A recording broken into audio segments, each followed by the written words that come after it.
الحمد لله رب العالمين. بسم الله الرحمن الرحيم. إن الحمد لله نحمده ونستعينه ونستغفره ونعوذ بالله من شرور أنفسنا وسيئات أعمالنا. من يهد الله فلا مضل له ومن يضلل فلا هادي له. أشهد أن لا إله إلا الله وحده لا شريك له وأشهد أن محمدا عبده ورسوله صلى الله عليه وعلى آله وصحبه وسلم تسليما كثيرا. أما بعد، قال الله تعالى في كتابه الكريم: يا أيها الذين آمنوا اتقوا الله حق تقاته ولا تموتن إلا وأنتم مسلمون. وقال: يا أيها الناس اتقوا ربكم الذي خلقكم من نفس واحدة وخلق منها زوجها وبث منهما رجالا كثيرا ونساء واتقوا الله الذي تساءلون به والأرحام إن الله كان عليكم رقيبا. وقال تعالى: يا أيها الذين آمنوا اتقوا الله وقولوا قولا سديدا يصلح لكم أعمالكم ويغفر لكم ذنوبكم ومن يطع الله ورسوله فقد فاز فوزا عظيما. أما بعد، فإن أحسن الكلام كلام الله وخير الهدي هدي محمد صلى الله عليه وسلم وشر الأمور محدثاتها وكل محدثة بدعة وكل بدعة ضلالة وكل ضلالة في النار. Ikhwani wa akhwati fillah rahimani wa rahimakumullah. Alhamdulillah kita dapat bertemu kembali di kajian pada malam hari ini. Kita masih membahas tentang rukun iman yang kelima atau pokok keimanan yang kelima, yaitu al-imanu bil yaumil akhir, beriman dengan hari akhir atau hari kiamat. Dan pembahasan kita masih tentang beriman kepada tanda-tanda hari kiamat. Jadi di antara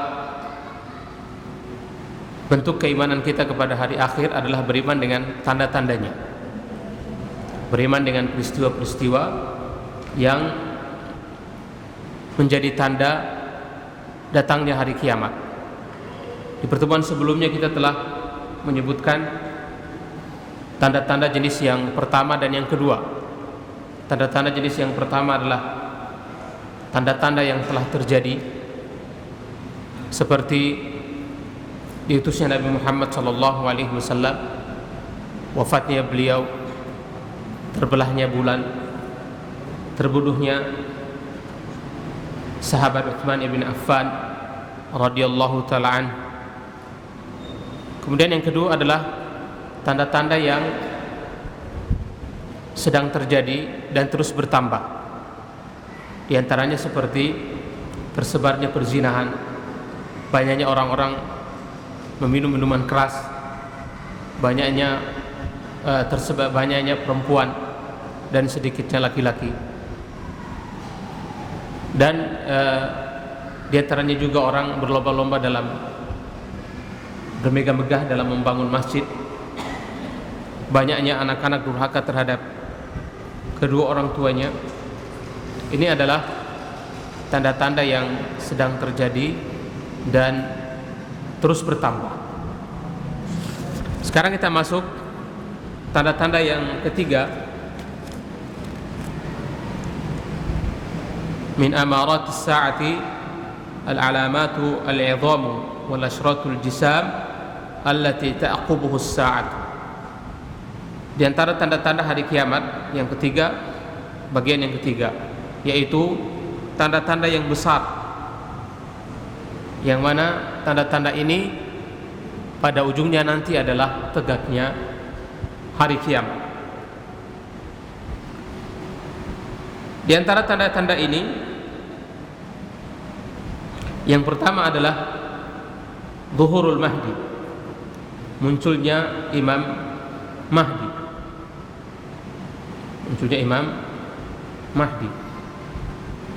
Ini sebagaimana yang disabdakan oleh Nabi sallallahu alaihi wasallam, sebagaimana dalam hadis yang diriwayatkan oleh Al-Imam Ahmad, Abu Dawud dan At-Tirmidzi rahimahumullah. Hadis Abdullah bin Mas'ud radhiyallahu taala anhu, bahwasanya Nabi sallallahu alaihi wasallam bersabda, "La tanqadil ayyamu wa la yadhhabu ad-dahru hatta yamlika al-'araba rajulun min ahli baiti yuwati'u ismuhu ismi." Dalam hadis ini Nabi sallallahu alaihi wasallam bersabda, tidak akan berakhir dunia ini sampai salah seorang akan menguasai bangsa Arab dari kalangan keluargaku. Tidak akan tegak hari kiamat, tidak akan selesai dunia ini sampai salah seorang dari ahli keluargaku, ahli baitku menguasai bangsa Arab. Yuwati'u ismuhu ismi, namanya menyerupai namaku. Jadi di sini Nabi sallallahu alaihi wasallam mengabarkan bahwa hari kiamat itu tidak akan tegak, dunia ini tidak akan berakhir sampai ada salah seorang dari keturunan beliau yang akan menguasai dunia ini. Orang tersebut namanya sama seperti nama Nabi sallallahu alaihi wasallam. Demikian juga bapaknya. Beliau adalah Muhammad bin Abdullah, Imam Mahdi nanti, yang dikenal dengan Imam Mahdi. Nanti namanya sama seperti nama Nabi kita, Nabi Muhammad sallallahu alaihi wasallam. Demikian juga nama bapaknya sama. Imam Mahdi ini beliau adalah keturunan dari cucu Nabi sallallahu alaihi wasallam, Al Hasan bin Ali radhiyallahu taala anhuma. Jadi ada dua cucu Nabi sallallahu alaihi wasallam yang sangat terkenal, putra dari putri beliau Fatimah radhiyallahu taala anha, yaitu Al Hasan dan Al Husain radhiyallahu taala anhum jami'an. Dari Al Hasan ini akan lahir seseorang yang namanya sama seperti nama Nabi Muhammad sallallahu alaihi wasallam, dan bapaknya juga sama, namanya Abdullah. Ya, hari kiamat nanti dia akan menguasai dunia, akan dibaiat sebagai Imam Mahdi di akhir zaman nanti.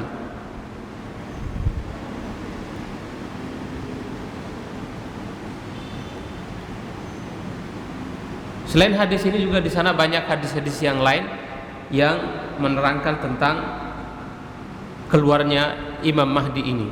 Dan tentang keluarnya Mahdi ini banyak sekali terjadi penyelewengan yang dilakukan oleh kelompok-kelompok dalam Islam ataupun kelompok-kelompok yang mengklaim bagian dari Islam.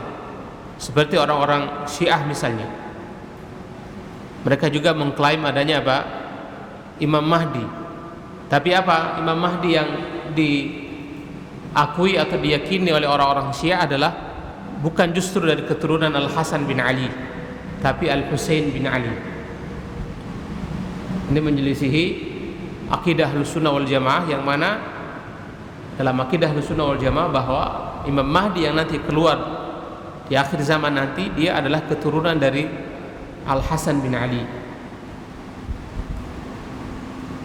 Kita tahu bahwa salah satu sekte Syiah, yaitu Syiah Itsna Asy'ariyah, salah satu sekte Syiah yang meyakini 12 imam, dan itulah yang paling banyak ada di zaman ini.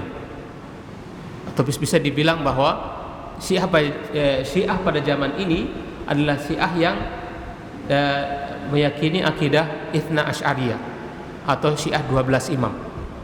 Mereka meyakini bahwa di sana ada 12 imam dari keturunan Ahlul Bait yang maksum dari dosa. 12 imam ini, yang pertama adalah Ali bin Abi Thalib, kemudian kedua putranya Al Hasan bin Ali, kemudian Al Husain bin Ali, lalu putra dari Al Husain. Ini dalam akidah Syiah. Putra dari Al Husain yaitu Ali Zainal Abidin. Kemudian putra dari Ali Zainal Abidin yaitu Muhammad Al-Baqir. Kemudian putra dari Muhammad Al-Baqir yaitu Ja'far As-Shadiq. Kemudian putra dari Ja'far As-Shadiq yaitu Musa Al-Kadhim. Lalu putra dari Musa Al-Kadhim yaitu Ali Ar-Ridha.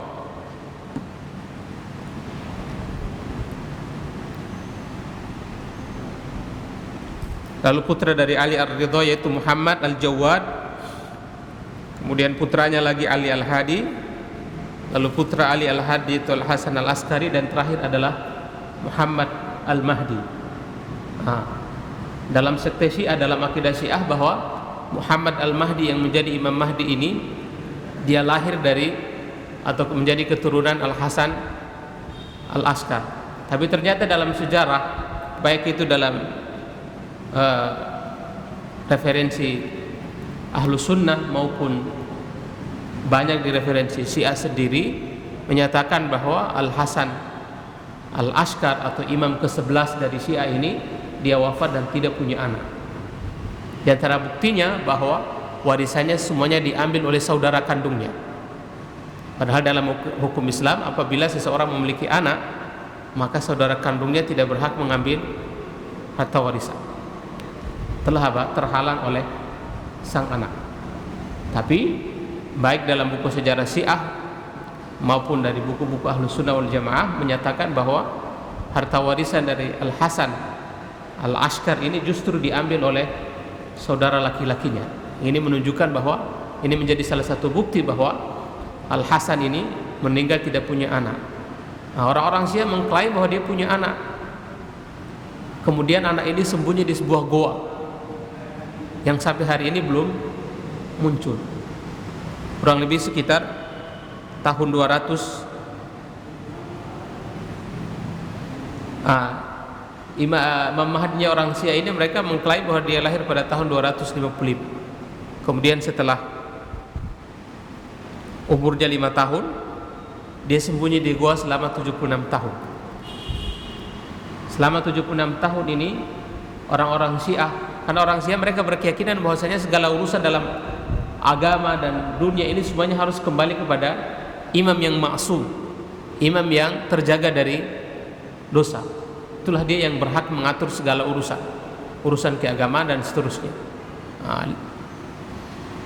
Imam mereka yang terakhir ini setelah umur 5 tahun dia hilang, sembunyi di sebuah goa, dan dia sembunyi di sana selama 75 tahun. Dan selama 75 tahun itu dia menunjuk beberapa orang yang menjadi perwakilannya.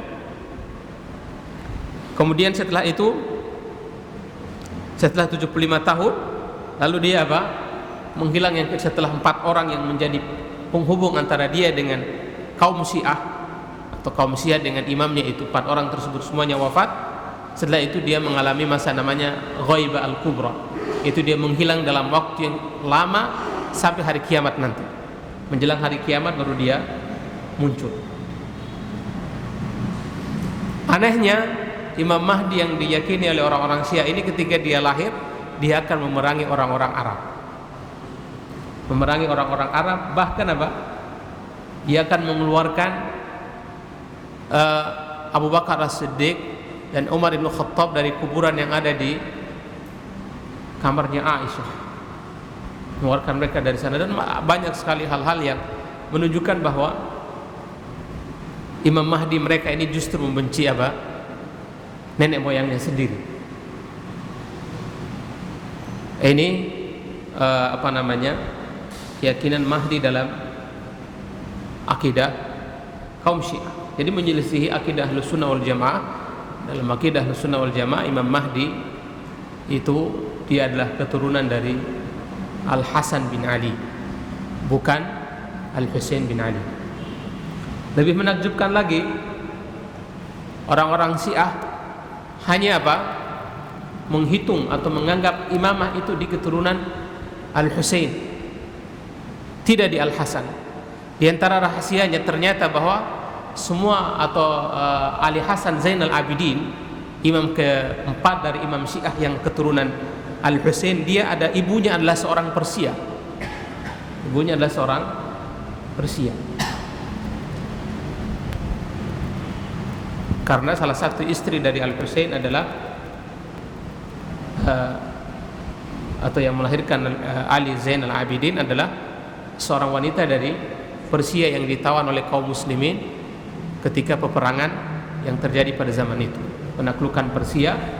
Kemudian beberapa anak putri dari Raja Persia ditawan oleh kaum muslimin. Salah satu yang mendapat bagian adalah Al-Husain. Lalu dari si wanita ini lahir anaknya yang bernama Ali bin Al-Husain Zainal Abidin. Jadi ini menunjukkan bahwa sebenarnya ada sentimen wilayah, negara, bangsa Persia.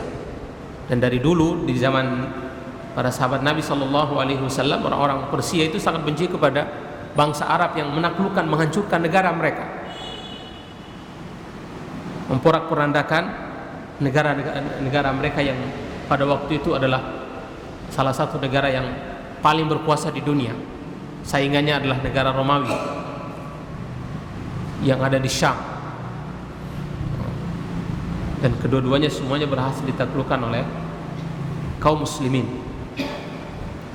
Jadi kesimpulannya bahwa Imam Mahdi ini, yang mana kemunculannya menjadi tanda dekatnya hari kiamat, beliau adalah keturunan Nabi SAW dari jalan cucu beliau Al Hasan bin Ali, putri dari Fatimah radhiyallahu taala anhu ajma'in.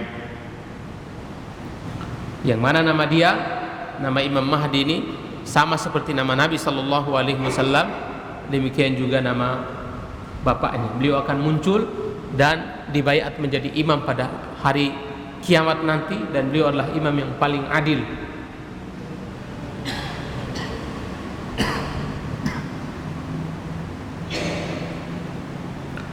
Wasmul Mahdi Muhammad bin Abdullah min waladil Hasan bin Ali bin Abi Talib radhiyallahu anhu yakhruju fi akhir zaman wa qad imtala'atil ardu juran wa zulman fayamlauha adlan wa qistan. Imam Mahdi ini namanya adalah Muhammad bin Abdullah dari keturunan Al Hasan bin Ali bin Abi Talib radhiyallahu taala anhu. Beliau akan keluar pada akhir zaman nanti, yang mana ketika masa beliau keluar itu bumi dipenuhi dengan berbagai macam kezaliman, kerusakan. Ketika dia muncul, beliau lalu menggantikan kezaliman itu dengan keadilan, memenuhi dunia ini dengan kebaikan, dengan keadilan.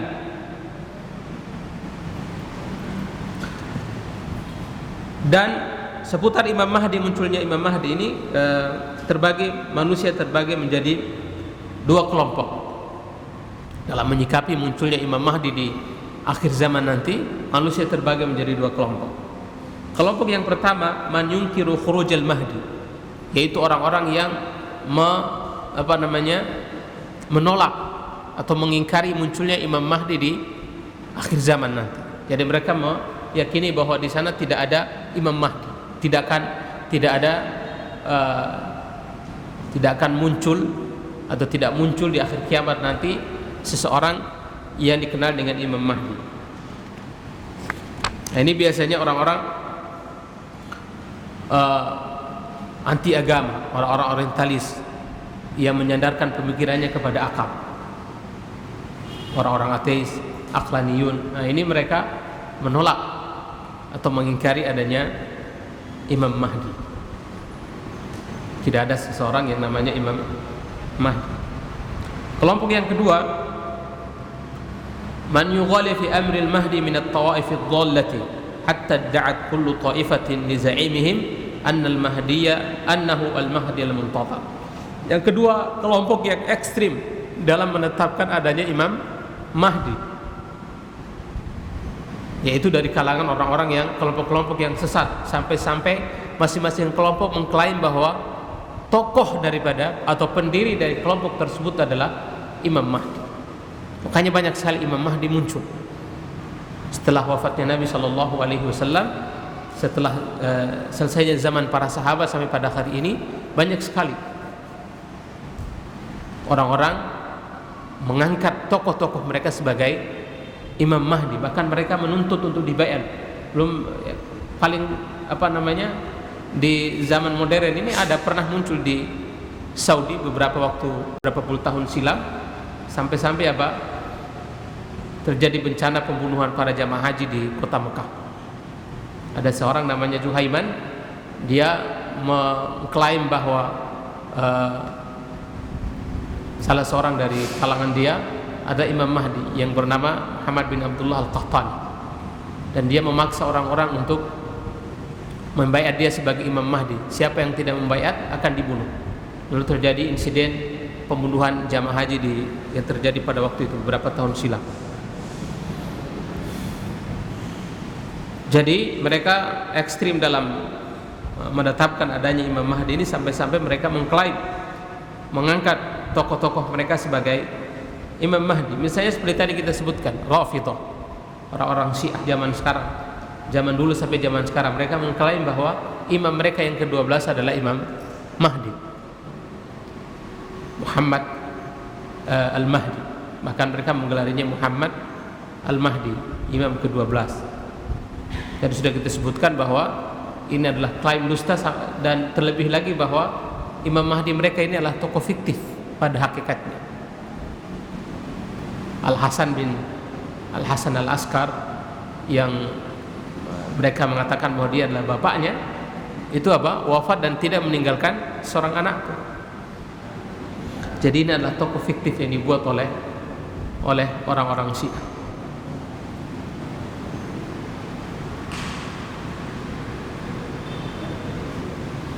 فالرافضة تدعي أن المهدي هو إمامهم المنتظر الذي ينتظرون خروجه من السرداب. Orang-orang Syiah, orang-orang Rafidhah, mereka mengklaim bahwasanya Imam Mahdi adalah imam mereka yang mereka nanti-nanti, imam yang ke-12, yang mana mereka menanti keluarnya dia dari satu tempat yang namanya Sirdab. Mereka menamakannya Muhammad bin Al-Hasan Al-Askari. Dakhala Sirdab tiflan saghiran mundu akthar min alfi sana. Imam mereka ini masuk ke dalam Sirdab tersebut, goa tersebut, sejak dia masih kecil, umur 5 tahun menurut klaim mereka. Dan sampai sekarang dia tidak pernah muncul. Berapa sekarang? Tadi itu 200. Beliau mulai, atau orang yang mereka anggap sebagai Imam Mahdi ini, dia mulai masuk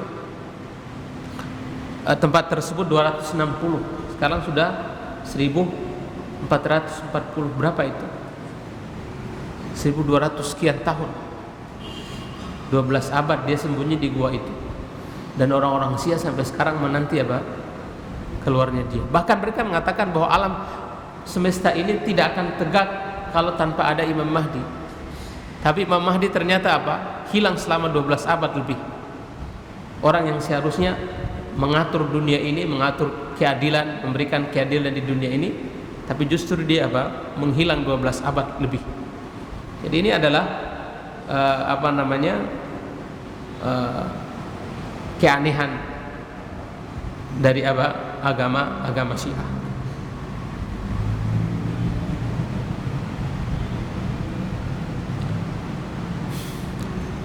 Itu Syiah. Wal Ubaidiyun yaz'umuna anna za'imahum huwal Mahdi. Demikian juga Al Ubaidiyun, salah satu sekte dalam Syiah. Mereka mengklaim bahwa tokoh mereka, pimpinan mereka adalah Mahdi. Wa hakadha kullu man arada tasallut wa taghallub 'ala an-nas wa khida'ahum idda'a annahu al-Mahdi al-muntadhar.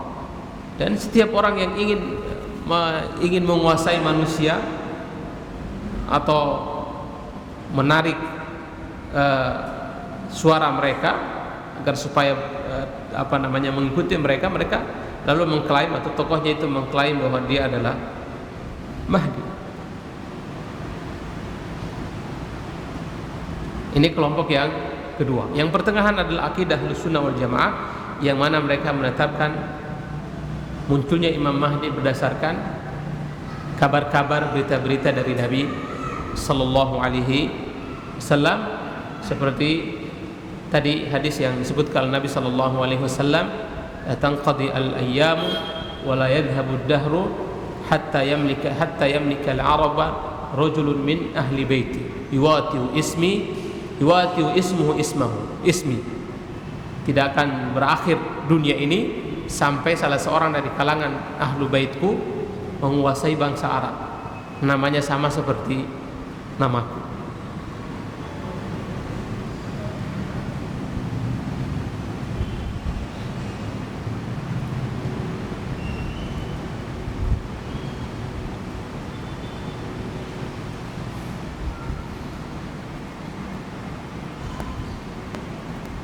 Jadi di sana banyak sekali riwayat-riwayat dalam hadis Nabi Sallallahu Alaihi Wasallam yang menerangkan tentang munculnya Imam Mahdi di akhir zaman nanti.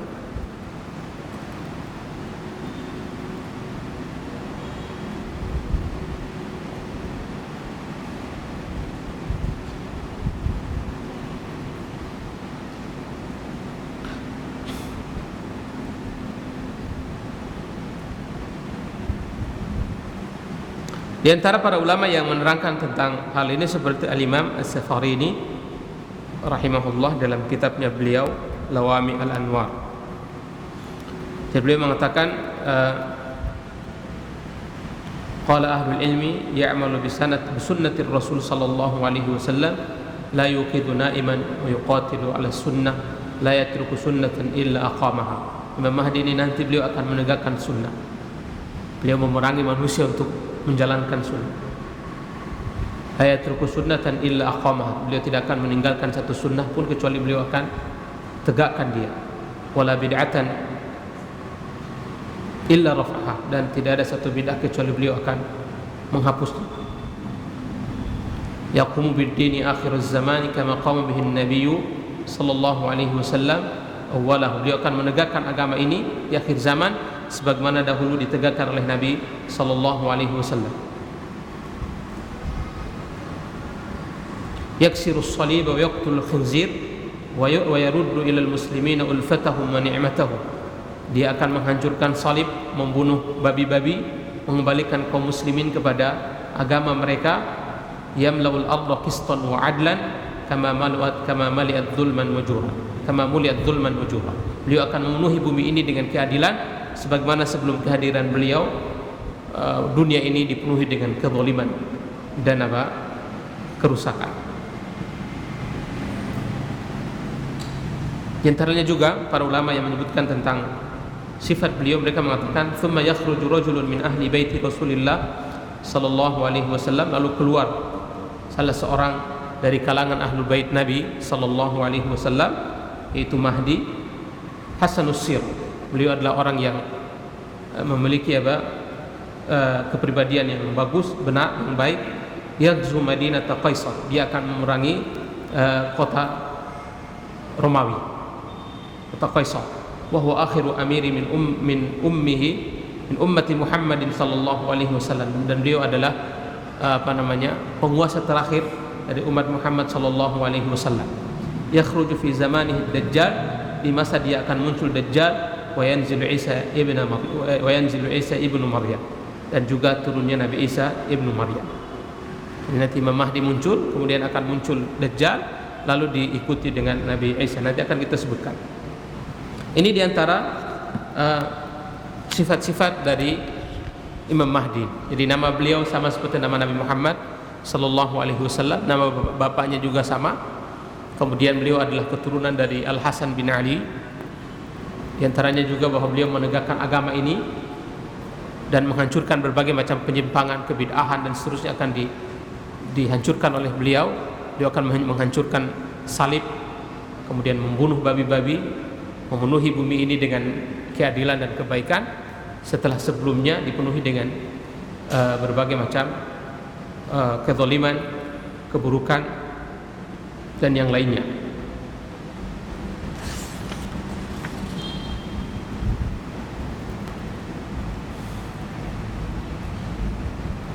Dan masa keluarnya beliau adalah 7 tahun. Sampai beliau wafat itu masanya adalah 7 tahun.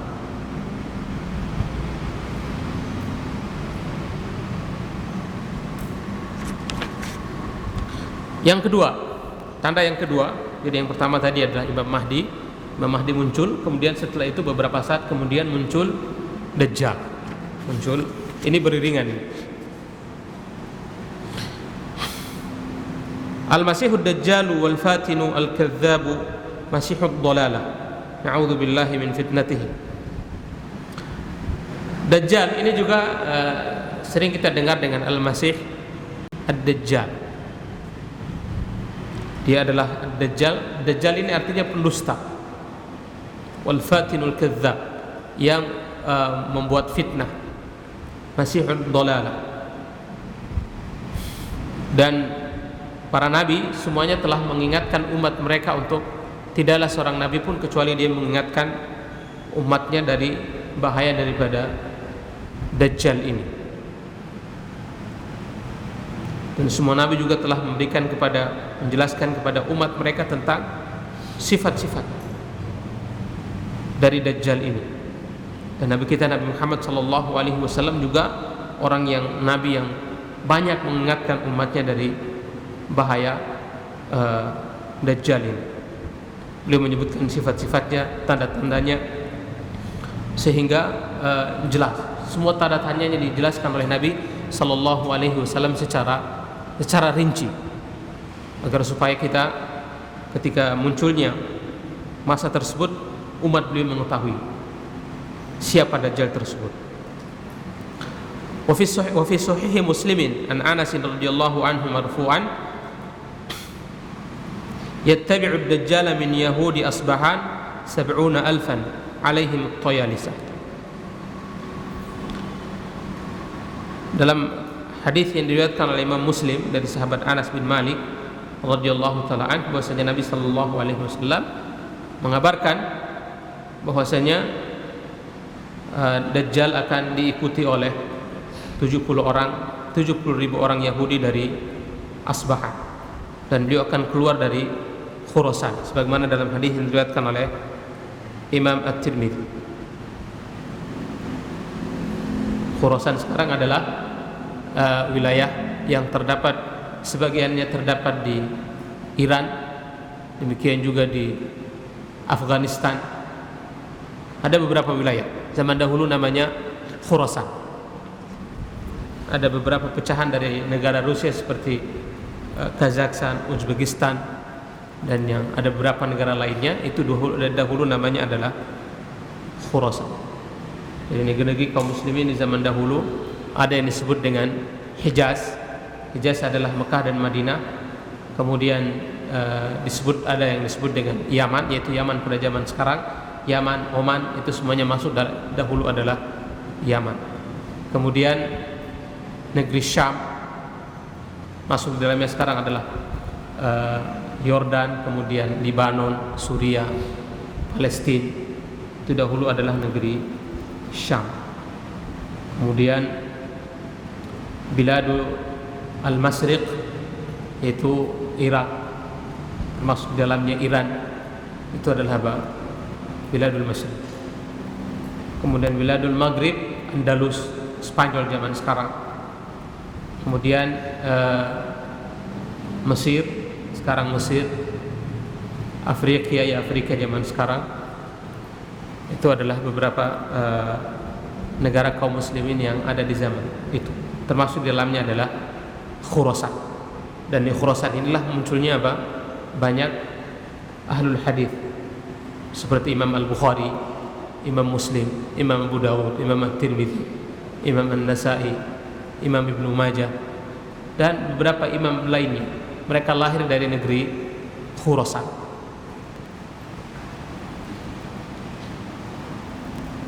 Jadi zaman itu adalah termasuk kota-kota ilmu. Khurasan itu adalah kota ilmu, seperti Hijaz, Syam.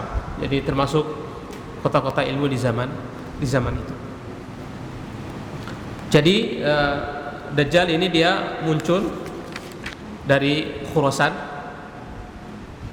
dan akan diikuti oleh 70.000 orang Yahudi dari Asbahan. Asbahan ini adalah satu kota yang terdapat di Iran.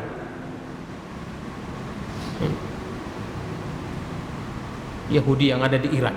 Dan memang di Iran banyak sekali orang-orang Yahudi, dan banyak sekali tempat ibadah mereka. Di Teheran itu banyak sekali tempat ibadah orang-orang Yahudi, sinagog banyak sekali. Tapi anehnya tidak ada masjid bagi ahlu sunnah. Di Teheran, ibu kota Iran, itu tidak ada masjid bagi ahlu sunnah. Di negara-negara kafir, di Amerika, di Eropa, di Australia, terdapat banyak sekali masjid-masjid kaum muslimin, bahkan bertebaran, bahkan jumlahnya banyak. Dan boleh-boleh saja, mudah-mudah saja kaum muslimin mendirikan masjid di negara-negara kafir. Tapi justru di negara yang mereka menamakan diri mereka sebagai Republik Islam, Iran, justru masjid tidak ada. Kita maksudnya ini adalah masjid ahlu sunnah. Kalau masjid kaum Syiah ya jelas ada, tapi kalau masjid ahlu sunnah justru tidak ada. Ini karena kebencian mereka kepada Islam, kebencian mereka kepada ahlu sunnah, sampai-sampai mereka melarang kaum muslimin dari kalangan ahlu sunnah yang ada di Teheran untuk mendirikan masjid.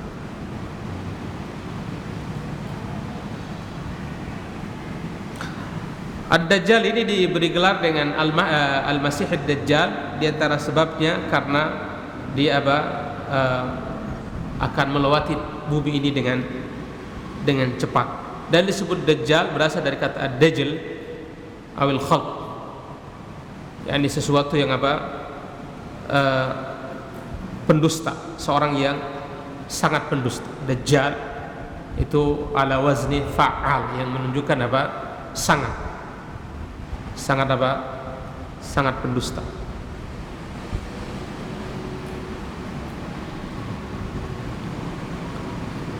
Al-Hafidz Ibnu Katsir rahimahullahu taala menceritakan tentang bagaimana keluarnya Dajjal ini, sebagaimana dalam kitab beliau Al-Bidayah wan Nihayah, beliau menceritakan tentang keluarnya Dajjal. Beliau mengatakan thumma yu'dzanu lahu ay ad-Dajjal fil khuruj fi akhir zaman.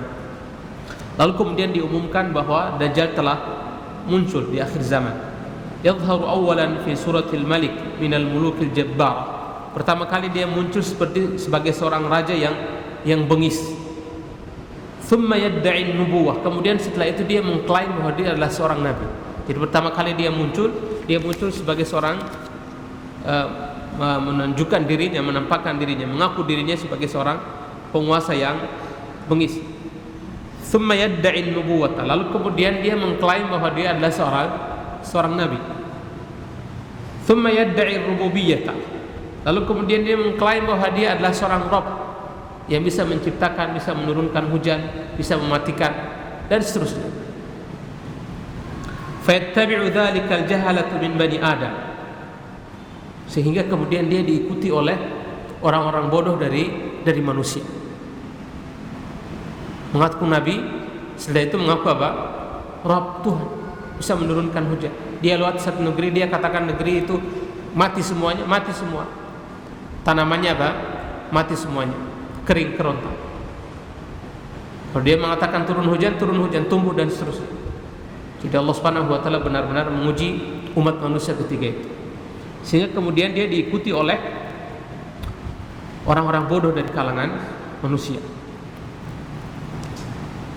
Wa yukhalifuhu wa yaruddu alaihi man hadahu Allah min ibadihi as-salihin wa hizbillahil muttaqin. Adapun orang-orang yang diberi petunjuk oleh Allah Subhanahu wa taala dari para hamba-hambanya yang saleh, hizbullah, orang-orang para kelompoknya Allah Subhanahu wa taala, para hamba-hamba Allah Subhanahu wa taala yang bertakwa, mereka akan menolak dia, membantah dia, dan tidak mengakui apa yang dia klaim. Wa yatadanna fayakhudul bilada baladan baladan wa hisnan hisnan wa iqliman iqliman wa kuratan kuratan wa la yabqa baladun minal buldani illa wata'ahu bi khaylihi wa rijlihi. Semuanya negeri dia lewati. Tidak ada satu tempat pun kecuali dia akan singgah semuanya. Negeri-negeri yang ada di muka bumi ini. Satu kota ke kota yang lain, satu desa ke desa yang lain, satu negeri ke negeri yang lain, semuanya diinjak. ghairu Makkah wal Madinah, kecuali dua tempat, yaitu Mekah dan Madinah.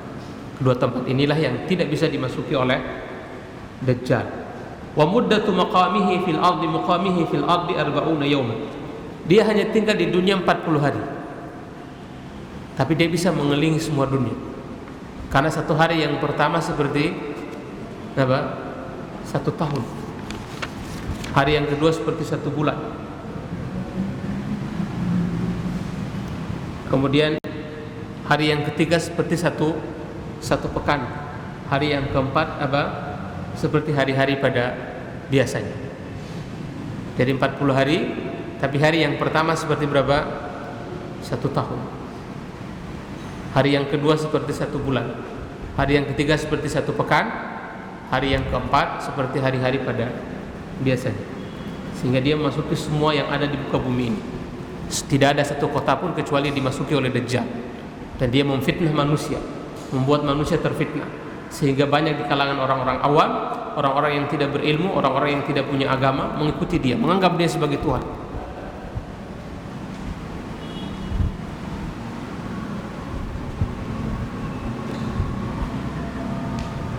Waqad khalaqallahu ala yadihi khawariqa katsira. Allah Subhanahu wa taala telah menciptakan dengan kedua tangannya berbagai macam keajaiban.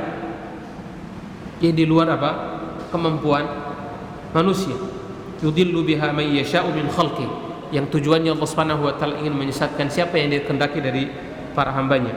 Wa yuthbitu ma'aha al-mu'minun wa yathbutu ma'aha al-mu'minun. Adapun orang-orang yang beriman dengan benar keimanannya, mereka akan senantiasa istiqomah. Makanya Nabi kita Nabi Muhammad sallallahu alaihi wasallam sampai beliau menganjurkan kita di setiap salat tahiyat akhir untuk berlindung dari 4 hal. Salah satunya adalah berlindung dari Dajjal.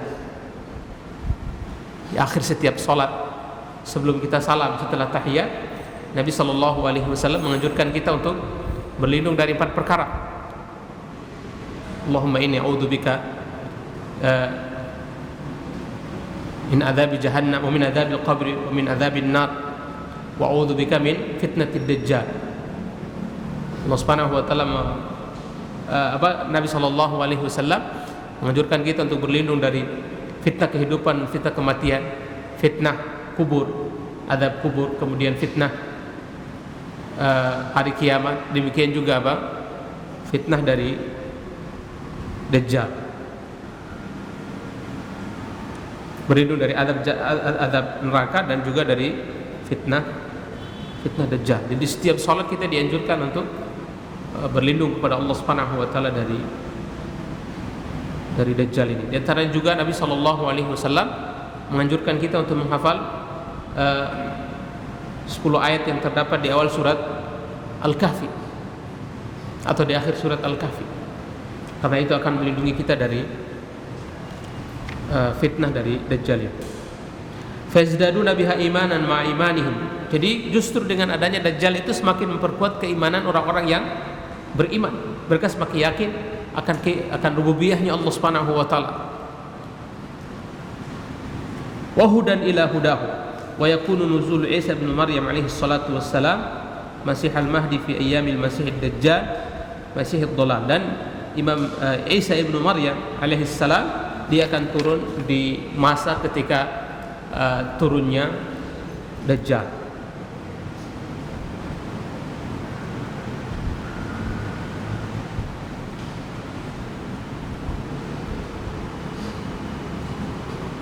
Fayajtami'u alaihi al-mu'minun, ketika turun Nabi Isa alaihi salam, maka kemudian kaum muslimin berkumpul bersama Nabi Isa alaihi salam. Fayasiru bihim qasidan nahwa ad-Dajjal wa qad tawajjaha nahwa Baitul Maqdis. Mereka lalu berkumpul, dan orang-orang yang beriman mereka berkumpul bersama Imam Mahdi, demikian juga Nabi Isa alaihi salam. Lalu kemudian mereka menuju ke arah Dajjal yang waktu itu dia telah menuju ke Baitul Maqdis. Dan di sanalah peperangan terakhir kaum muslimin, Masih Dajjal atau Masih Isa ibnu Maryam melawan Masih Dajjal. Fayanhazimu minhu Dajjal, dan kemudian Dajjal kalah, dibunuh oleh Nabi Isa alaihi salam dengan tombaknya di salah satu tempat yang namanya Madinatul Lud.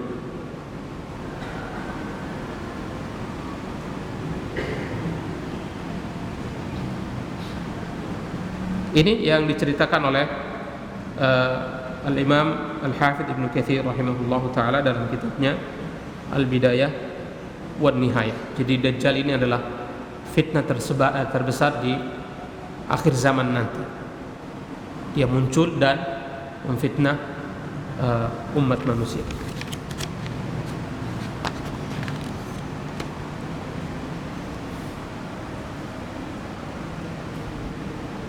Di bahayanya itu kemudian Nabi sallallahu alaihi wasallam mengingatkan kita. Bahkan dalam sabdanya beliau sallallahu alaihi wasallam mengatakan, innahu lam yakun nabiyyun ba'da nuhin illa waqad anzara dajjala qaumahu wa inni unzirukum. Kata Nabi sallallahu alaihi wasallam, tidak ada seorang nabi pun setelah Nabi Nuh kecuali semuanya mengingatkan kaumnya dari fitnah Dajjal, dan aku mengingatkan kalian darinya. Di sini diriwayatkan oleh Imam Ahmad, Abu Dawud dan Tirmidzi. Maka juga beliau sallallahu alaihi wasallam memerintahkan kita untuk berlindung kepada Dajjal di akhir setiap salat, sebagaimana dalam hadis Abu Hurairah radhiyallahu taala anhu yang diriwayatkan oleh Imam Ahmad dan Imam Muslim. Beliau sallallahu alaihi wasallam bersabda, "Idza faragha ahadukum min at-tashahhudil akhir falyata'awwadz billahi min arba', min 'adzabi jahannam wa min 'adzabil qabri wa min fitnatil mahya wal mamat wa min syarril masiihid dajjal." Apabila salah seorang di antara kalian telah selesai dari tasyahud akhir, hendaklah, ini perintah dari Nabi, hendaklah dia berlindung dari 4 perkara, yaitu berlindung dari azab jahannam, azab kubur, fitnah kehidupan dan kematian, serta keburukan fitnahnya Dajjal. Nah, ini adalah perintah dari Nabi sallallahu alaihi wasallam.